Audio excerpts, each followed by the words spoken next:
আসসালামু আলাইকুম রহমতুল্লাহি ওবরাকাতু। যাদের খুব বেশি আপনার বুক ভার হয়ে আসে, তারপর হচ্ছে যে আপনার বুক নিঃশ্বাস নিতে কষ্ট হয় আর শ্বাসকষ্ট সমস্যা অনেক বেশি। এইসব মানুষের জন্য খুব সহজ এবং খুব সুন্দর একটা ট্রিটমেন্ট আপনাকে বলে দেব ইনশাআল্লাহ।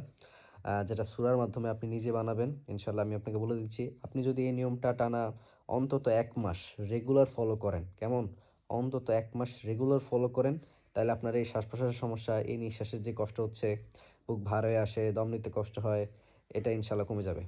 তো এটার জন্য করবেন কি, আপনি ধরেন ২ লিটারের বা ৫ লিটারের একটা পানি নিলেন।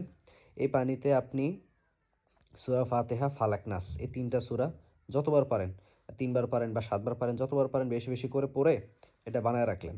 সাথে, সাথে একটা মধুও নিবেন। এই মধুটা যতটুকু আপনি নিতে পারেন, হ্যাঁ? তবে খাঁটি মধু নেওয়ার চেষ্টা করবেন, এটা আপনার জন্য ভালো হবে। এই মধুটা নিলেন, আর হচ্ছে অল্প কিছু পরিমাণে কালো জিরা নিয়েন। আর হচ্ছে যেটা বেশি প্রয়োজনীয় সেটা হচ্ছে বড়ি পাতার রস, কেমন? তো এই ইনগ্রিডিয়েন্টসগুলা রেখে আপনার কাজ হবে প্রতিদিন সকালে, হ্যাঁ?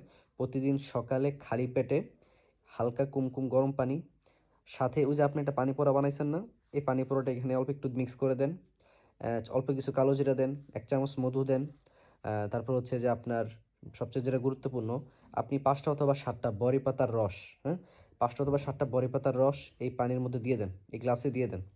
এইটা ভালোভাবে মিশায়ে নিয়ত করে খাবেন যে, "আল্লাহ, আমার শরীরের ভিতরে যেই নিঃশ্বাসের সমস্যা হচ্ছে বা বুকে দম নিতে কষ্ট হচ্ছে, আল্লাহ এই কষ্টগুলোকে আপনি দূর করে দেন। আমাকে পরিপূর্ণরূপে সুস্থ করে দেন।"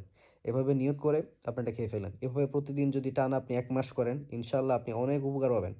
হ্যাঁ? এটা আমাদের পেশেন্টদের উপর আমরা সবচেয়ে বেশি এপ্লাই করছি এবং এটার রেজাল্ট খুবই ভালো। তো আশা করি এটাতে অবশ্যই উপকার পাবেন। ভিডিওটা শেয়ার করে দিয়েন, জনস্বার্থে মানুষের উপকারে আসবে। আসসালামু আলাইকুম।